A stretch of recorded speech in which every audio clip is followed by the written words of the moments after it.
For millions of years, the Earth functioned under a balance that seemed impossible to break. Reptiles dominated the land, large amphibians controlled wet areas, and ecosystems followed rules that had withstood the passage of time. Then the planet began to fail.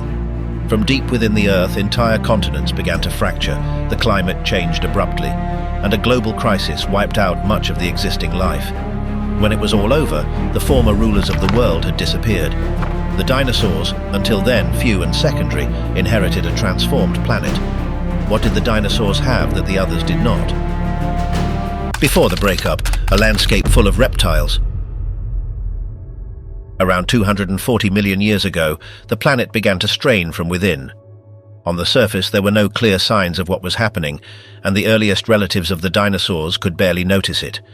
True dinosaurs did not yet exist, but their direct ancestors did.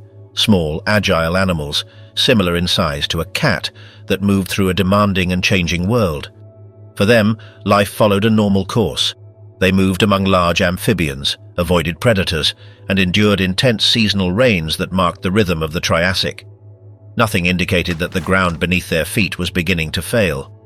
Deep within the planet, however, the situation was very different. Far below the surface, the base of the supercontinent Pangaea was beginning to fracture slowly. This was not a sudden episode, but a prolonged and constant process. Cracks formed several kilometers underground, shifted, joined together, and expanded over time. From above, these changes could not be seen. There were no mountains collapsing and no seas opening yet. The danger remained hidden. While these transformations advanced in silence, the first dinosaurs began to appear in an irregular way. Their emergence was not explosive or uniform, but the result of a gradual transition from their dinosauromorph ancestors. During the last 30 million years of the Triassic, these animals changed slowly, testing different body forms and ways of moving. Some walked upright on two limbs, others retained more primitive characteristics. They lived in an environment controlled by much larger and more diverse animals, where they still did not play a central role. At that time, the Earth was already within the age of reptiles. Terrestrial life was dominated by different reptilian lineages that had evolved long before dinosaurs appeared. There was no single dominant group, but rather a collection of reptiles that occupied most of the available spaces on land. Among these groups were the archosaurs, a broad lineage that included several different branches. Within them stood out the pseudosuchians, reptiles related to modern crocodiles, which during the Triassic occupied dominant positions in many ecosystems. These animals included large predators and armored herbivorous forms, and in many regions they were the main regulators of terrestrial life. Dinosaurs were also part of the archosaurs, but at this early stage their presence was limited.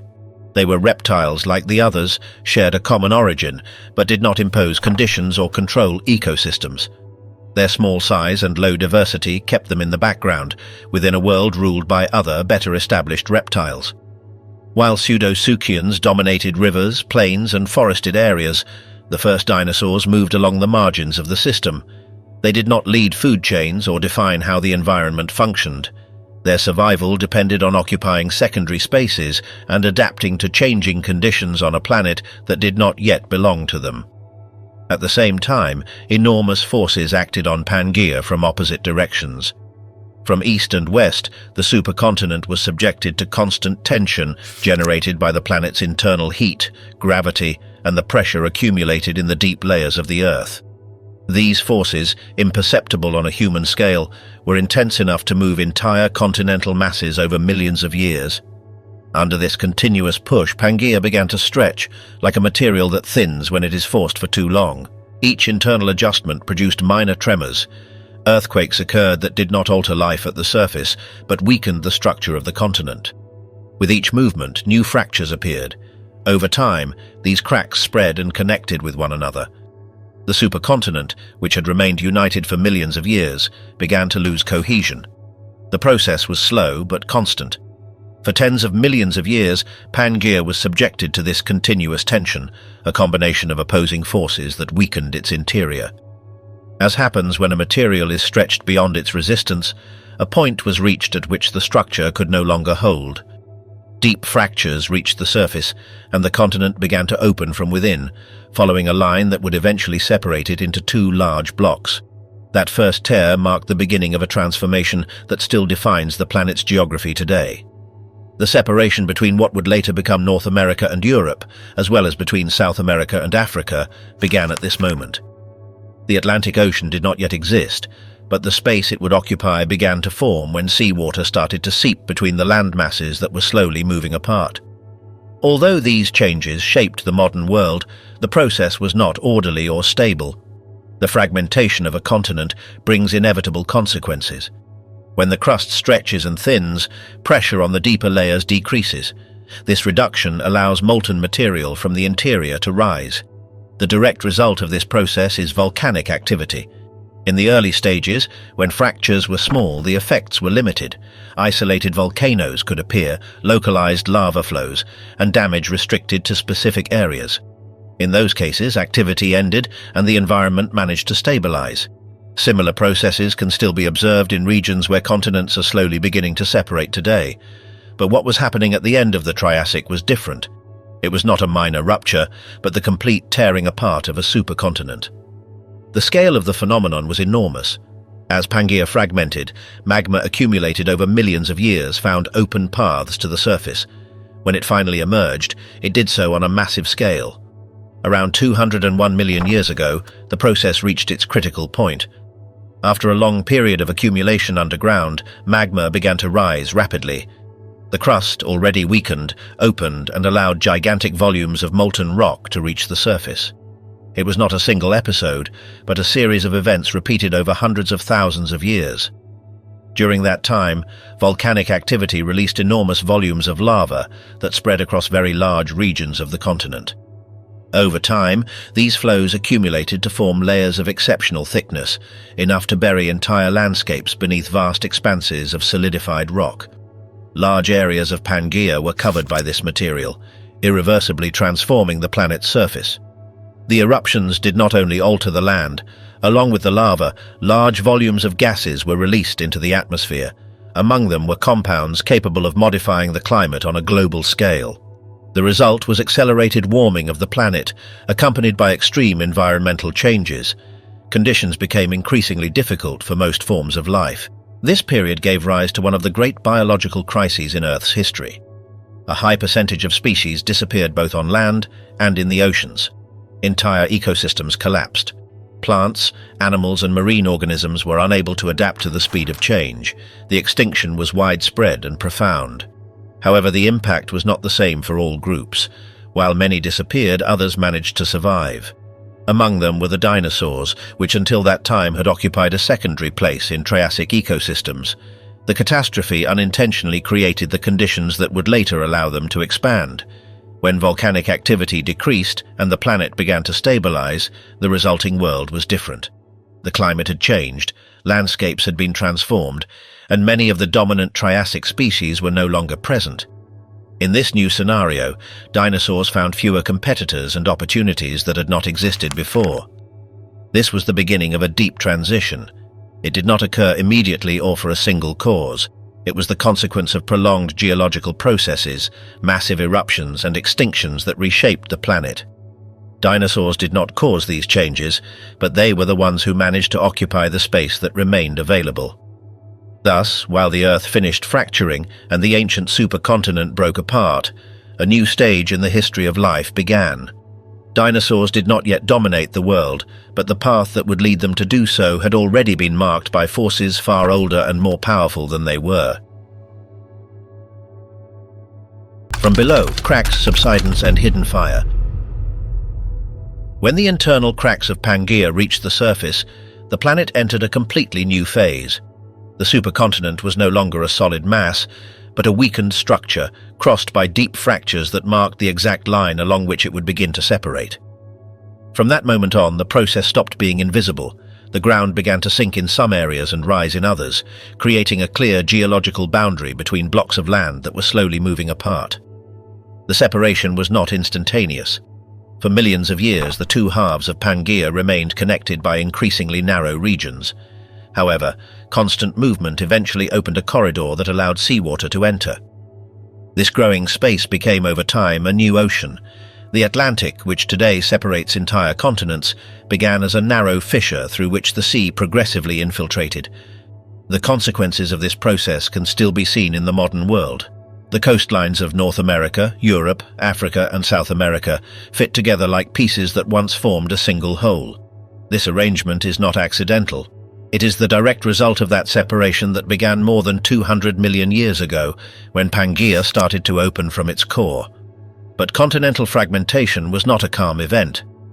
Unlike a clean break, the tearing of a continent triggered a series of linked transformations that extended over millions of years. As Pangaea weakened from within, the planet's deep internal balance began to change. That change opened the way for increasingly frequent volcanic activity along the zone of rupture. This phenomenon follows simple physical laws. When the crust thins, the molten material beneath it finds easier paths upward. In regions where separation was limited, magma could remain trapped underground, solidifying before reaching the surface. In other areas, however, the fracture was wide enough to allow magma to emerge violently. Along the edges of what would become the future eastern coast of North America, this process left a visible mark that still exists today. Large intrusions of magma formed there, forcing their way between layers of rock without erupting as lava. These structures, known as sills, are part of the internal system of volcanoes. They function as underground conduits through which magma moves before solidifying. One of the clearest examples of this phenomenon is found next to the Hudson River, in what is now the state of New Jersey. There, a long rocky wall rises with vertical cracks and a dark surface extending for dozens of kilometers. This formation, known locally as the Palisades, is the direct result of magma that rose during the breakup of Pangaea and cooled underground before reaching the surface. Millions of people today live on top of that ancient geological scar without being aware of its origin. Bridges, roads, and entire cities rest on rocks that were part of the volcanic system that accompanied the fragmentation of the supercontinent. These formations are not mountains created by tectonic collisions, but remnants of magma that intruded between layers of rock when the crust opened. Farther west, in areas where magma did reach the surface, the landscape is different. There, eruptions produced lava flows that, when they solidified, formed low, aligned hills. These elevations, now covered with vegetation, mark the places where molten rock emerged and spread over ancient valleys and plains. These volcanic areas did not arise in isolation. They were part of a continuous system that followed the line of Pangaea's rupture. From what is now eastern North America to regions that now belong to Africa and South America, magma erupted along the same continental fracture. The separation of the supercontinent was accompanied by volcanic activity distributed across thousands of kilometers. While all of this was happening, the animals that inhabited Pangaea continued their lives without understanding the magnitude of the change. Early dinosaurs, large amphibians, crocodile-like reptiles, and small relatives of mammals occupied the rivers, lakes, and plains that formed in areas that had subsided along faults. These depressions, known as rift basins, filled with water and sediment, creating rich and varied environments. The basins formed when one side of a fault dropped relative to the other. The result was a depression bordered by elevated areas. Over time, rivers descended from higher ground and deposited sand, mud, and other materials on the floor of these basins. In some stages, the basins filled with deep lakes. In others, they partially dried out and were once again crossed by rivers. This cycle repeated itself again and again over millions of years. Each change left overlapping layers of sediment that trapped the remains of plants and animals. Footprints, bones, and other traces were buried and preserved in the geological record. These basins became natural archives of life from the late Triassic and the beginning of the Jurassic. Along the future eastern coast of North America, a continuous chain of these basins formed. From Canada to the southern part of what is now the United States, the land gradually subsided and filled with sediment as Pangaea slowly tore apart. In each of them, life prospered until volcanic events reached their peak. Continental separation was not a uniform process. Some regions fractured earlier than others. The first major eruptions occurred in areas that today correspond to northern Africa, when that region was still connected to North America. From there, volcanic activity spread along the line of rupture, successively affecting other basins. This uneven progression caused ecosystems to experience staggered changes. In some places, life continued for a time, while in others the effects of volcanism were already being felt. The fragmentation of Pangaea was not a single instantaneous disaster, but a chain of transformations that developed over hundreds of thousands of years. As separation advanced, eruptions became more frequent and more extensive. Basins that had once been fertile environments were exposed to lava flows, ash, and gases. The landscape changed radically. Where rivers and lakes had once existed, hardened surfaces of volcanic rock began to appear. This scenario marked the prelude to a greater collapse. The breakup of the continent had prepared the ground, weakening the crust and allowing magma to accumulate beneath the surface. What was to come would not be an isolated episode, but a series of events that would definitively transform the history of life on Earth. Dinosaurs did not yet dominate the planet, but they were already present in these transforming landscapes. They had survived extreme conditions, sharing the world with powerful rivals. Now, without knowing it, they were about to face a crisis that would eliminate many of those competitors and open a completely new path for their future expansion. Everything changes: extreme heat and mass disappearances. After millions of years of tension accumulating beneath the surface, the breakup of Pangaea reached a critical point. For about 40 million years, the supercontinent had been slowly stretching, while enormous volumes of magma accumulated at depth. When the crust finally gave way completely, that molten material found open pathways to rise. The result was one of the most intense volcanic phases the planet has ever experienced. At the end of the Triassic, approximately 201 million years ago, volcanic activity was unleashed on a scale unknown in any human era. These were not isolated explosive eruptions or ash columns rising into the sky. The phenomenon was different. Instead, magma emerged in massive waves, flowing across the surface for long periods and covering vast expanses of land. As a result of this sustained activity, the volume of lava was enormous. Taken together, some of these layers reached thicknesses close to 900 meters. The total surface area covered by these flows is estimated at around 3 million square miles in the center of Pangaea. Large regions were completely buried beneath solidified volcanic rock, erasing entire landscapes in a geologically very short time. The impact was not limited to the surface. Along with the lava, huge quantities of gases were released into the atmosphere. Among them, carbon dioxide played a central role. This gas, expelled in extreme volumes, rapidly altered the planet's climatic balance. Global temperatures began to rise at an accelerated rate. The initial warming triggered a chain reaction. In the oceans, there were deposits of clathrates, ice structures that trapped gases such as methane within them. These formations remained stable only under specific temperature and pressure conditions. As the planet began to warm, the clathrates started to break down simultaneously across large areas of the seafloor. When these structures collapsed, methane that had been stored for long periods was suddenly released. This gas has a greenhouse effect much stronger than that of carbon dioxide. Its massive release intensified global warming, creating a feedback loop that further accelerated the rise in temperatures. Within a relatively short interval, the concentration of greenhouse gases in the atmosphere multiplied. Average global temperatures increased by between 3 and 4 degrees Celsius. For the ecosystems of the time, this change was too rapid. Plants, terrestrial animals, and marine organisms were unable to adapt to such an abrupt alteration. On land, vegetation collapsed across wide regions. It is estimated that up to 95% of plants disappeared. As plant cover vanished, herbivorous animals lost their primary food source, and in turn predators were left without prey. Extinction then advanced in a cascading manner through food chains. In the oceans, excess carbon dioxide caused progressive acidification of the water.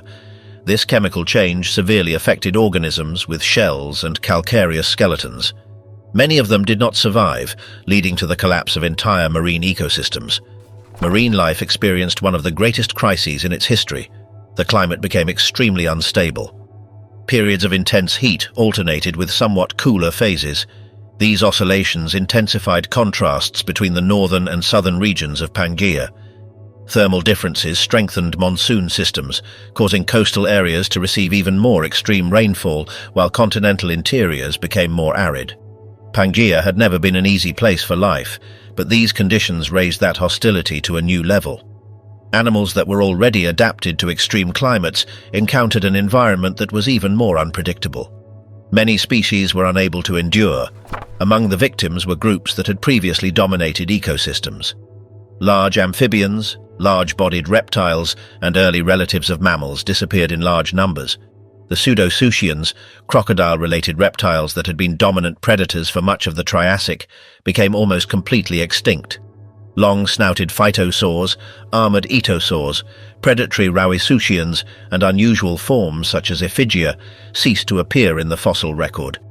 Only a few lineages of early crocodiles managed to survive, and even they never recovered the diversity or abundance they had before. In this new scenario that emerged after the collapse, dinosaurs passed through the crisis in a different way. After the volcanic event, the composition of the fauna changed dramatically. Evidence of this change is preserved in fossilized footprints trapped in the sediments of rift basins. Along the eastern coast of what is now North America and Canada, there are more than 70 sites containing tracks of dinosaurs and other animals. These sites are arranged in successive layers that cover an interval of about 30 million years. In the oldest layers, corresponding to the late Triassic, dinosaur footprints are scarce. Tracks of other reptiles, large amphibians, and small vertebrates predominate. Dinosaurs are present, but they do not occupy a dominant role. Their tracks represent around 20% of the total. After the volcanic eruptions, the picture changes abruptly. In the layers corresponding to the beginning of the Jurassic, many of the tracks of non-dinosaur animals disappear completely. At the same time, dinosaur tracks increase both in number and in diversity. In these layers, approximately half of all footprints already belong to dinosaurs. New types of tracks appear that did not exist before. Some show combinations of hands and feet that indicate early quadrupedal forms. Others belong to carnivorous dinosaurs larger than those of the Triassic. The first tracks of long-necked dinosaurs that began to explore new niches are also identified.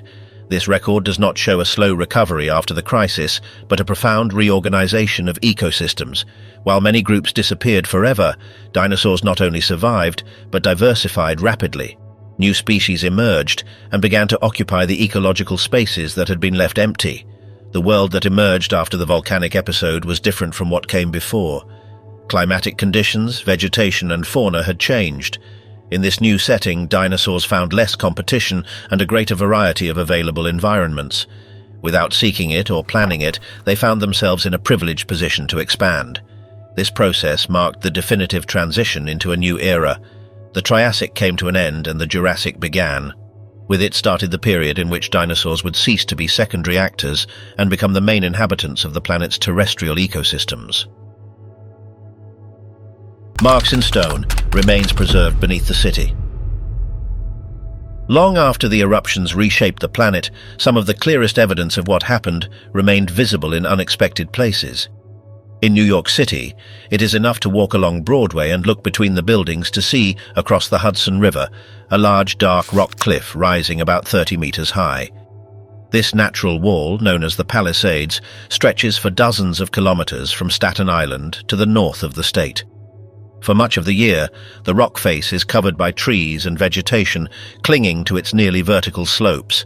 Entire cities sit on top of it, and one end of the George Washington Bridge is anchored directly into its structure.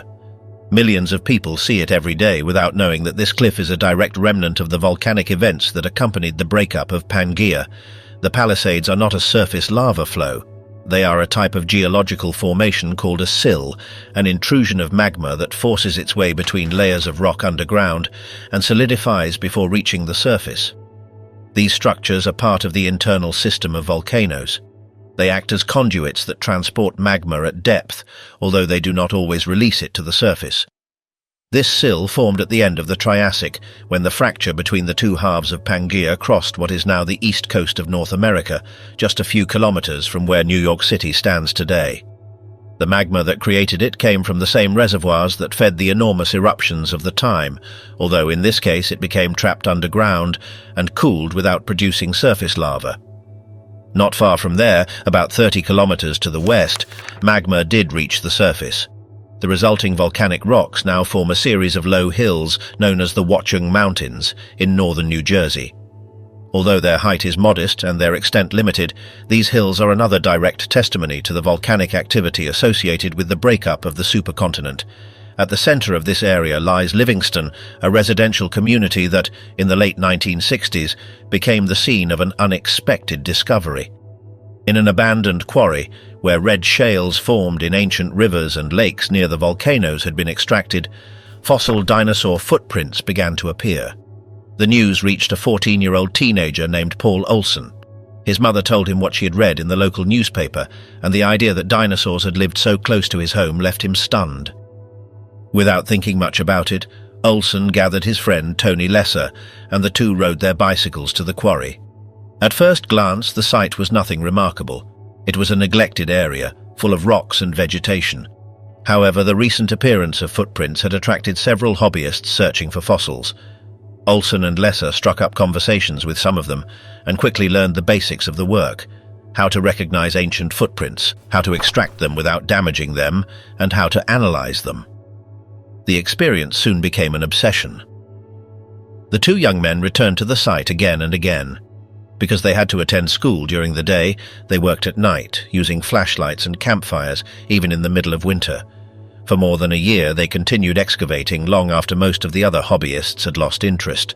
During that time, they collected hundreds of footprints belonging to different animals. Among them were tracks of carnivorous dinosaurs, similar to Coelophysis, herbivorous dinosaurs, and other vertebrates that shared the environment with them. As the collection grew, so did their frustration. While they worked at night, trucks illegally entered the quarry to dump trash. During the day, other collectors removed footprints that the boys had not yet been able to extract.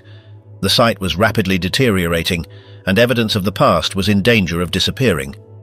Faced with this situation, Olsen decided to act on his own. He began writing letters directly to the President of the United States, Richard Nixon, who had just been elected at the time. He did not send just one letter, but many.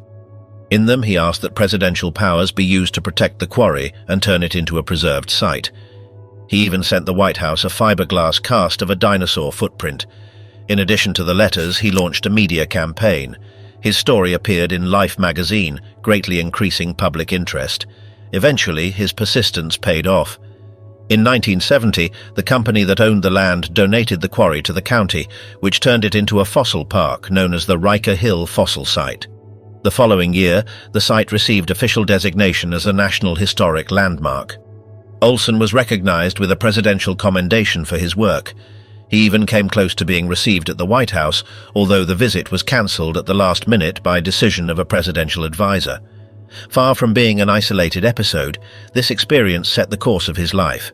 Olsen studied geology and paleontology, completed his doctorate at Yale University, and obtained a position as a professor at Columbia University, very close to where it had all begun. Over time, he became a central figure in the study of the late Triassic and early Jurassic. Much of his work focused on understanding the events that coincided with the appearance of the footprints he had discovered as a teenager. He investigated the fragmentation of Pangaea, the massive volcanic eruptions, the associated extinction, and the rise of dinosaurs during the transition into the Jurassic. The region where he grew up turned out to be one of the best places in the world to study that period. It is part of the Newark Basin, a geological depression filled with Triassic and Jurassic sediments, aligned with other similar basins that extend along the ancient fracture of Pangaea, from Canada to the southeastern United States. In these depressions, rivers and lakes formed that supported varied ecosystems. Dinosaurs, crocodile-related reptiles, large amphibians and early relatives of mammals left their footprints and skeletal remains there. Later, when eruptions began, many of these environments were buried under lava and ash, sealing a detailed record of what happened before and after the Great Change. Thanks to these footprints, preserved layer by layer, it was possible to reconstruct how dinosaurs went from being a minor presence to occupying an increasingly central place in ecosystems. The marks in the rock showed clearly that the dominance of dinosaurs was not an assumption, but a fact recorded step by step in the ground they walked on. Ecological vacuums, the fall of the former rulers. The transformations that followed the eruptions were not limited to changing the landscape. They profoundly altered who lived within it. In the rift basins that crossed eastern Pangaea, animals that had thrived for millions of years suddenly found themselves in an environment they could no longer sustain. Before the volcanic collapse, Triassic ecosystems were dominated by a wide variety of well-established reptiles and large amphibians. There were large predators, armored herbivores and other animals that occupied key positions in food chains, while small early relatives of mammals completed this ecological network. The combined impact of volcanism, extreme warming, loss of vegetation and climatic instability proved fatal for most of these animals. As plants disappeared, herbivores lost their food source and predators were left without prey. In this collapse, many of the large reptiles that had dominated Triassic ecosystems for millions of years vanished from the fossil record. By the end of this process, only a few lineages of primitive crocodiles managed to persist. These survivors continued to exist, but they never again reached the diversity or dominance their relatives had achieved during the late Triassic. Meanwhile, dinosaurs passed through the crisis in a different way. Although they also suffered losses, they managed to maintain populations large enough to continue. In the new world that emerged after the eruptions, many of the barriers that had previously limited their expansion had disappeared. As a result, traces of non-dinosaur animals were drastically reduced or disappeared completely, while dinosaur footprints increased both in number and in variety. This change reflects how dinosaurs began to systematically occupy the ecological spaces that had been left empty after the crisis. This shift did not occur gradually. It was abrupt and coincides directly with the volcanic interval. The sequence of layers shows a clear transition between a world dominated by multiple groups and one in which dinosaurs occupy most of the available spaces. In addition to the increase in number, an increase in footprint size is also observed. Much larger tracks appear than those of the Triassic, indicating that some dinosaurs began to grow larger than their predecessors. New types of tracks point to the arrival of forms that had not previously existed in these regions.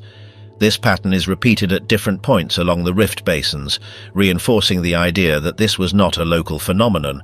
It represents a large-scale reorganization of terrestrial ecosystems, directly linked to extreme environmental changes. With many of their former rivals eliminated, dinosaurs encountered less competition for food, territory, and resources. Niches that had been occupied for millions of years were left empty. Without the need to actively displace other groups, dinosaurs began to fill those spaces. This process was neither immediate nor uniform, but it marked a turning point. For the first time, dinosaurs ceased to be merely secondary participants. Their presence became dominant in the fossil record and in the footprints preserved in the ground. The world after the volcanic crisis was warmer, more unstable, and very different from that of the early Triassic. In this transformed environment, dinosaurs not only survived, but began to consolidate a position they would not lose for a very long time. The Earth changes. The Jurassic opens the world. With the end of the Triassic and the stabilization that followed the eruptions, a new stage began. The Jurassic marked the start of the period in which dinosaurs came to occupy the center of terrestrial ecosystems. Although the first dinosaurs had appeared tens of millions of years earlier, they had never reached a dominant position. That balance changed after the breakup of Pangaea. The planet that emerged after the volcanic episode was different. Temperatures were higher, climate patterns had changed, and landscapes were reorganized. In this new setting, dinosaurs encountered a more empty world, with far fewer competitors and vast regions available to be colonized. During the first million years of the Jurassic, dinosaurs began to diversify rapidly. New groups appeared, and lineages that already existed expanded, but had previously been restricted to specific areas. This expansion was not local, but global. Dinosaurs began to appear in a wide variety of environments. They established themselves in humid regions, crossed deserts, and adapted to territories they had not been able to occupy before. As the early Jurassic progressed, the main types of dinosaurs could already be found across much of the planet. The classic image of dinosaurs dominating the land ceased to be an abstract idea and became a documented reality. Ecosystems began to be structured around them. Large carnivores coexisted with herbivores of different sizes and forms. Meanwhile, small mammals, lizards, amphibians, and other non-dinosaur vertebrates were relegated to secondary roles, occupying marginal niches. Among carnivorous dinosaurs, larger forms than those of the Triassic appeared. Some theropods reached lengths of close to 6 meters, far surpassing their predecessors.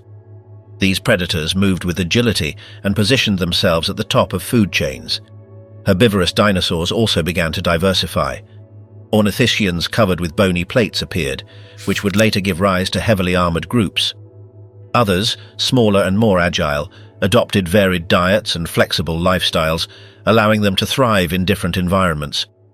Some lineages that already existed in the Triassic, but were limited to specific regions, began to expand. The first long-necked dinosaurs and certain primitive ornithischians managed to spread across large areas of the planet, taking advantage of continental fragmentation and the emergence of new ecological corridors. The fragmentation of Pangaea facilitated this expansion. As continents separated, new coastlines, basins, and coastal environments were created. These spaces offered opportunities for colonization and favored regional differentiation of species. Over time, dinosaurs became the most visible and abundant terrestrial animals. Their diversity increased, both in body forms and survival strategies. The combination of size, mobility, and adaptation allowed them to occupy a range of niches that no other group had managed to dominate so broadly. This process was not limited to a single group of dinosaurs. Theropods, ornithischians, and early sauropods coexisted and shared resources. Each followed its own evolutionary path, but all benefited from a world that had been left open after the extinction of many competitors. The early Jurassic consolidated this transformation. What had begun as survival during a crisis became sustained expansion. Dinosaurs ceased to be an evolutionary curiosity and became the foundation of terrestrial ecosystems for millions of years. In this new balance, dinosaurs were no longer reacting to a recent disaster. They were growing, diversifying, and occupying the planet with a stability that marked the beginning of a long period of dominance. The giants take control. Among all the dinosaurs that thrived after the Triassic crisis, there was one group that came to embody the new terrestrial dominance better than any other.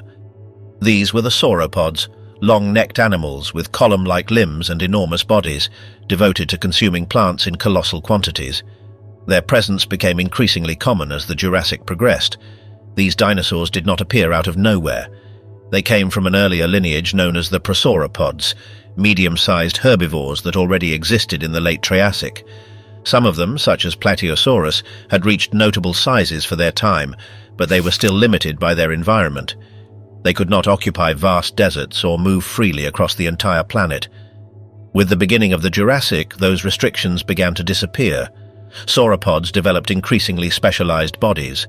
Their necks lengthened progressively, formed by a greater number of vertebrae and by bones that became increasingly elongated.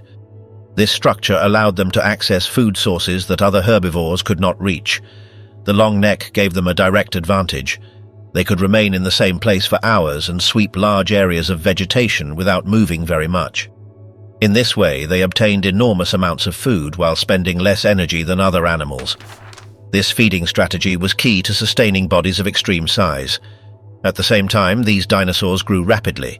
From very small hatchlings, they reached gigantic sizes in just 30 or 40 years. This growth rate reduced the period during which they were vulnerable to predators and increased their chances of reaching adulthood. Another decisive characteristic lay in their respiratory system. Sauropods had lungs similar to those of modern birds. Air flowed in a single direction, and oxygen was used both during inhalation and exhalation. This system allowed much more efficient breathing than that of present-day mammals. Added to this type of lung was a network of air sacs that extended through much of the body. These sacs not only helped improve respiration, but also penetrated the bones, making them lighter without losing strength. The vertebrae of the neck, for example, were strong yet very light thanks to this internal structure. This design solved several problems at once. It allowed extremely long necks to be supported without the animal collapsing, reduced the overall weight of the skeleton, and helped dissipate body heat. In animals of such large size, eliminating excess heat was a constant necessity, especially in warm climates. With these combined adaptations, sauropods reached unprecedented sizes. During the early and middle Jurassic, some already exceeded 10 tons and measured more than 15 meters in length. Later, certain species grew even larger, surpassing 30 tons. Evidence of this expansion is not limited to bones. On the Isle of Skye in Scotland, fossilized footprints have been found that reveal the presence of giant sauropods about 170 million years ago. These tracks, preserved in ancient coastal sediments, show parallel rows of impressions left by animals walking in a coordinated manner. The footprints belong to several different generations, indicating that these dinosaurs used the area over long periods. They walked through shallow lagoons, sharing the environment with smaller dinosaurs, reptiles, crocodiles, and aquatic animals. At that time, Scotland was a much warmer place, with swamps, beaches, and extensive rivers. Sauropods did not dominate solely because of their size. They adapted to different environments and spread across the continents as they gradually separated. As the Atlantic began to open, these dinosaurs were already present both in regions that today belong to the Americas and in those that would later form Europe and Africa. Over time, even larger species appeared. Some Cretaceous sauropods exceeded 50 tons, becoming the heaviest terrestrial animals that have ever existed. No later mammal, reptile, or bird came close to those dimensions. This gigantism was not the result of a single trait, but of the combination of several. The long neck, rapid growth, efficient respiration, lightened skeleton, and ability to regulate body temperature worked together.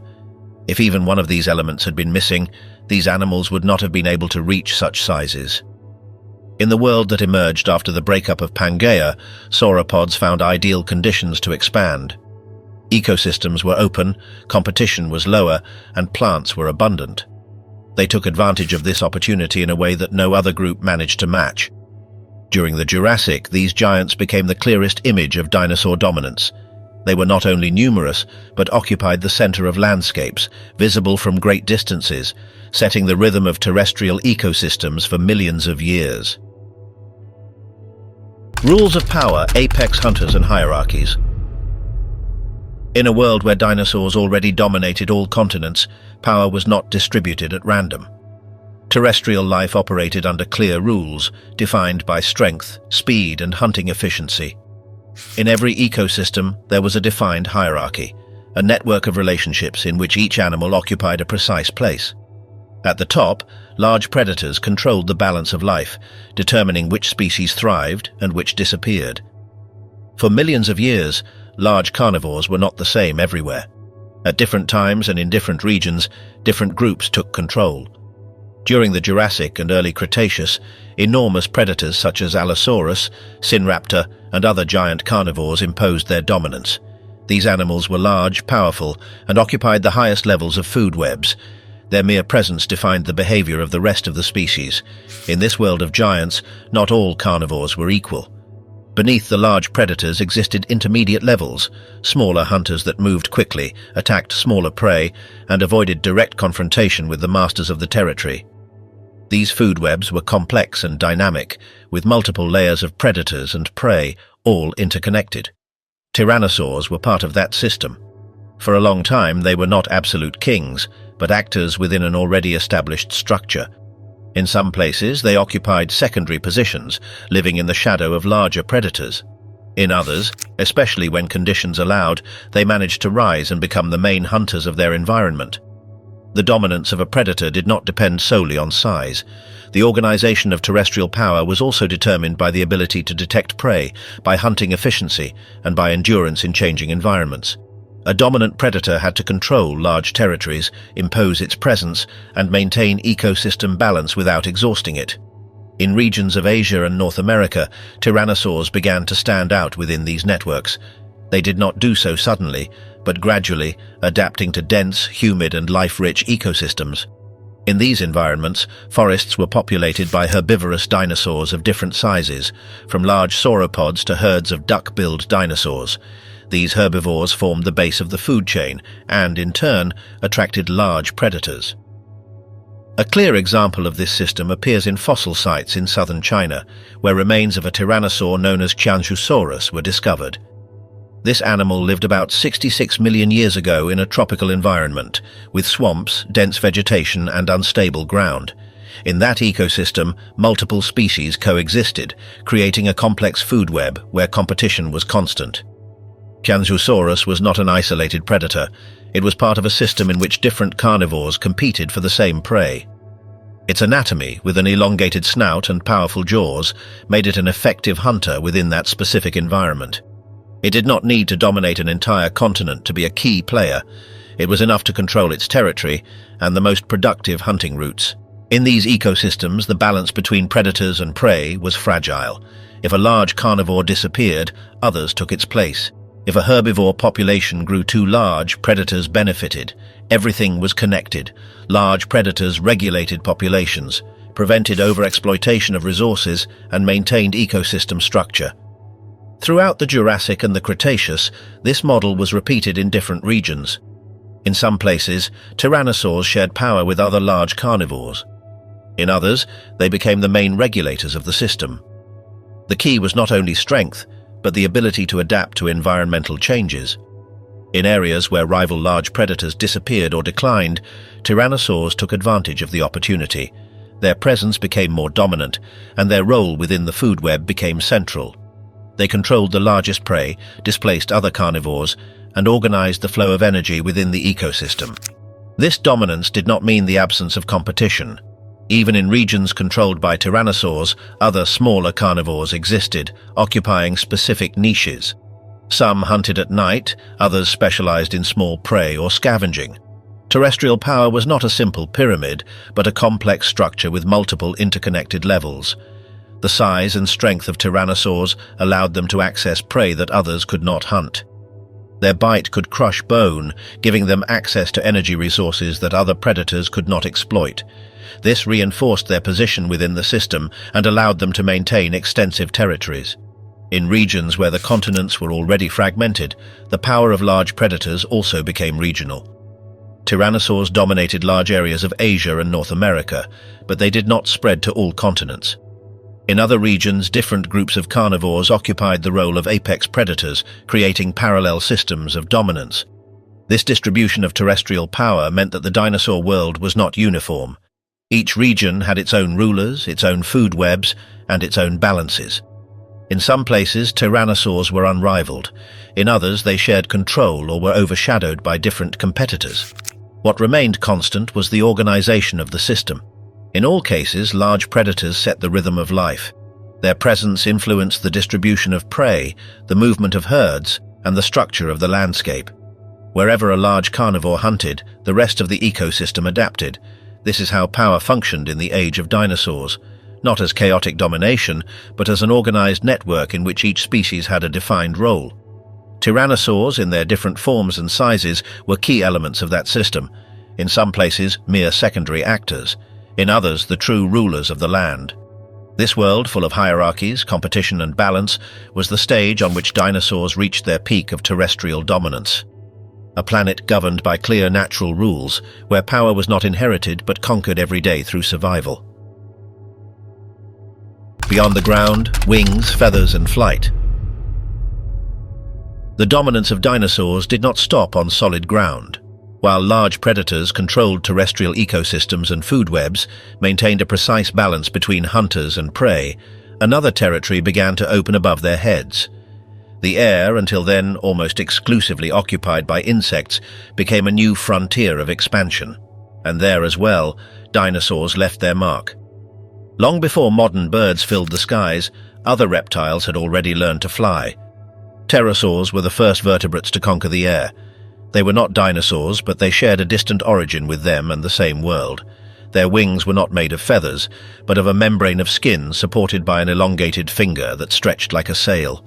Some were small, about the size of a modern bird. Others reached colossal dimensions, with wingspans rivaling that of a light aircraft. These animals dominated the skies for millions of years. They glided over coasts, rivers, and forests, hunting fish, small vertebrates, and carrion. Their presence transformed ecosystems, adding a new layer to the system of predators and prey. For the first time, control of territory was exercised not only on the ground, but also from above. But while pterosaurs ruled the air, something different was taking shape within the dinosaur lineage itself. Some small carnivorous dinosaurs began to develop structures that would forever change the history of life. Their bodies became lighter, their arms longer, and their body covering more complex. Feathers, which at first did not serve for flight, began to play a key role. These earliest feathers were not wings. They were simple filaments, similar to fur, that covered the body and helped retain heat or serve for display. Over time, in certain groups, these structures became longer and more organized, forming broad surfaces on the arms and, in some cases, also on the legs. The sky was not conquered all at once. It was a gradual process, full of experiments. Some dinosaurs developed large wings, but bodies too heavy to fly. Others were small and agile, capable of gliding between trees or launching themselves from heights to descend gently. The air became a new testing ground where different species explored new ways of moving and surviving. In this context appeared one of the most revealing fossils ever found, Archaeopteryx. This animal combined dinosaur and bird traits. It had feathers and wings, but also teeth, claws, and a long bony tail. It was not a modern bird, but neither was it a typical terrestrial dinosaur. It represented an intermediate point, clear evidence that dinosaurs were beginning to claim dominance of the air. From that point on, the number of species capable of moving through the air began to increase. Some dinosaurs glided using wings on both arms and legs, like living kites. Others developed more efficient wings, capable of generating lift through flapping. Powered flight emerged as a natural consequence of increasingly lighter bodies, broader wings, and musculature adapted to sustained effort. Meanwhile, pterosaurs continued to occupy the skies. For a long period, both groups coexisted, the air filled with different forms, membrane wings and feathered wings, gliders and active flyers, small species and giants. Aerial dominance did not belong to a single group, but was shared among multiple lineages that exploited the same space in different ways. The first true birds arose within this mosaic. They were small, light, and extremely active. Their bodies were optimized for flight, hollow bones, powerful chest muscles, and an efficient respiratory system that allowed oxygen to be used both during inhalation and exhalation. These adaptations did not appear all at once, but were assembled gradually over millions of years. Flight opened entirely new possibilities. These early birds could escape terrestrial predators, access new resources, and travel long distances. The air became a three-dimensional highway, free of many of the dangers of the ground. The expansion of dinosaur dominance had reached a new dimension. During this period, the sky was not a peaceful place. Gliders, awkward flyers, and increasingly efficient birds shared the airspace. Some species specialized in short flights between trees, others in long journeys over lakes and coasts. The sky fragmented into niches, just as solid ground had done before. Feathers, which initially served only for insulation or display, became multifunctional tools. They allowed temperature regulation, visual communication, and eventually flight. The ability to fly was not an original goal, but an unexpected consequence of earlier adaptations. Unlike pterosaurs, birds inherited complex behaviors from their dinosaur ancestors. They cared for nests, protected eggs, and displayed advanced social behaviors. These traits increased their chances of success in a competitive and changing world. Over time, birds diversified rapidly. Forms adapted to aquatic life appeared, others to long-distance gliding, and some to fast, maneuverable flight through vegetation. Meanwhile, other winged dinosaurs became locked into evolutionary paths that did not lead to full flight. The sky selected harshly. Aerial dominance did not replace terrestrial dominance, but complemented it. Dinosaurs controlled the ground, the lower airspace, and in the case of pterosaurs, even great heights. Never before had a group of animals occupied so many different environments simultaneously. This aerial world coexisted with vast terrestrial landscapes. While enormous predators hunted in rivers and plains, winged shadows glided above them. Dinosaur dominance had reached its greatest extent, land and sky integrated into a single ecological system. None of this happened by design. It was the result of small advantages accumulated generation after generation.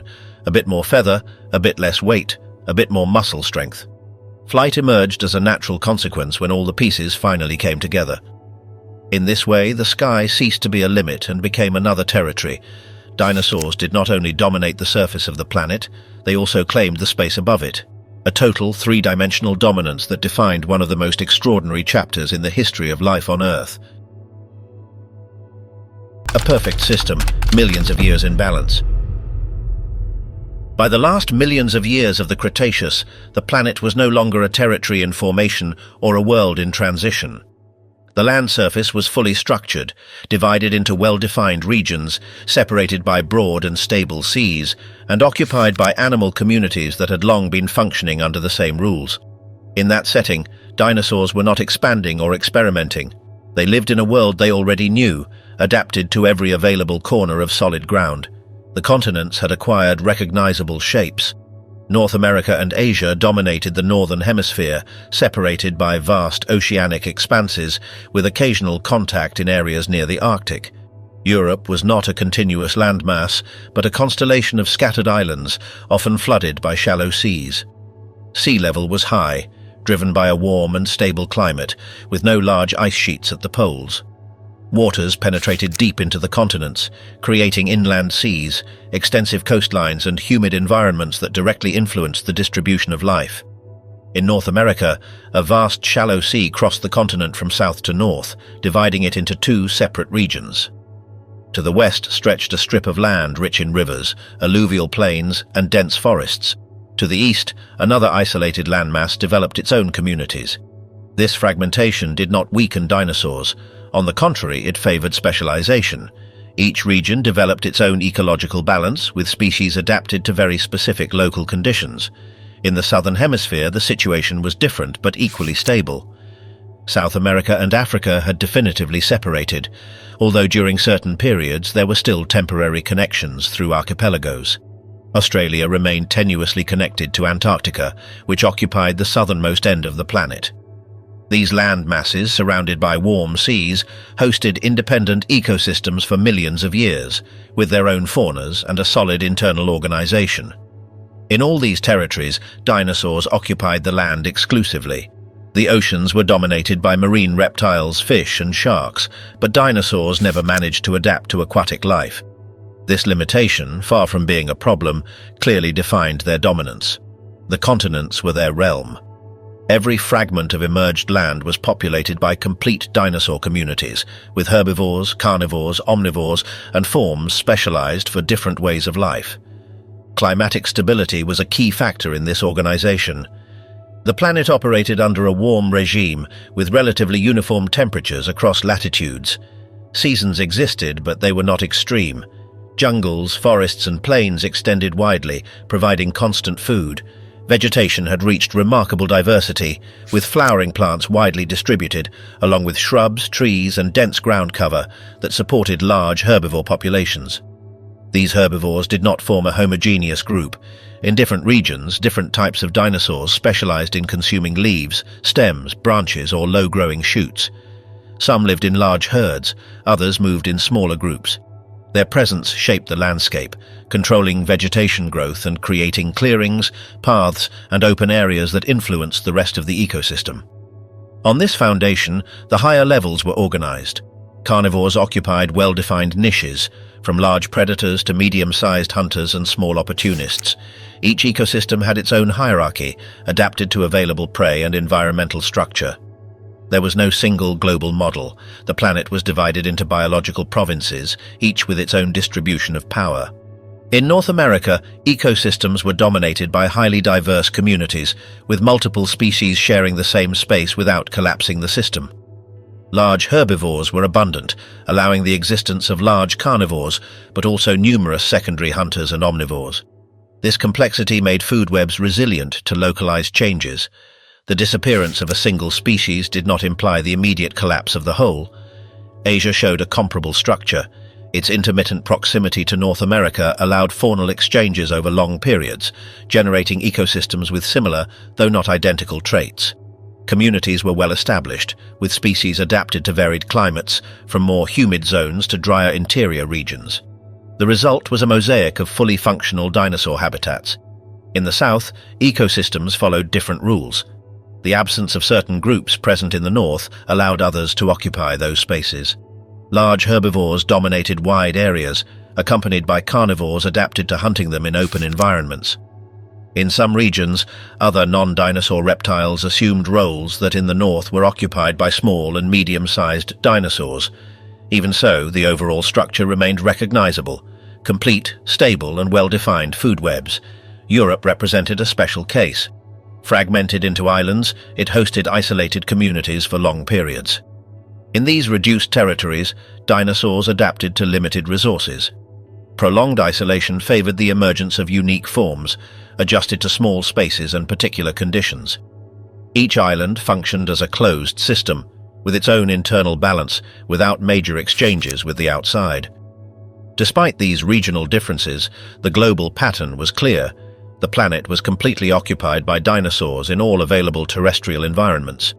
There were no large empty spaces or unstable ecosystems waiting to be colonized. Everything functioned within a familiar framework, maintained for millions of years without abrupt changes. The diversity achieved was enormous. Species of all sizes, shapes, and lifestyles existed. Some were adapted for long-distance running, others for moving through dense vegetation. Some lived in large groups, others were more solitary. This variety was not chaotic, but the result of a long history of continuous adaptation to relatively constant conditions. Coexistence among species was possible thanks to precise resource partitioning. Each dinosaur occupied a specific niche, reducing direct competition. The systems had reached a level of refinement that allowed high densities of life without serious imbalance. The planet functioned like a well-tuned ecological machine. In this world, dinosaurs did not appear vulnerable. They had survived climatic changes, continental fragmentation, and profound environmental transformations. Their dominance did not depend on a single species or a single region, but on a global network of ecosystems interconnected by similar processes. It was a fully dinosaurian planet, organized, stable, and diverse.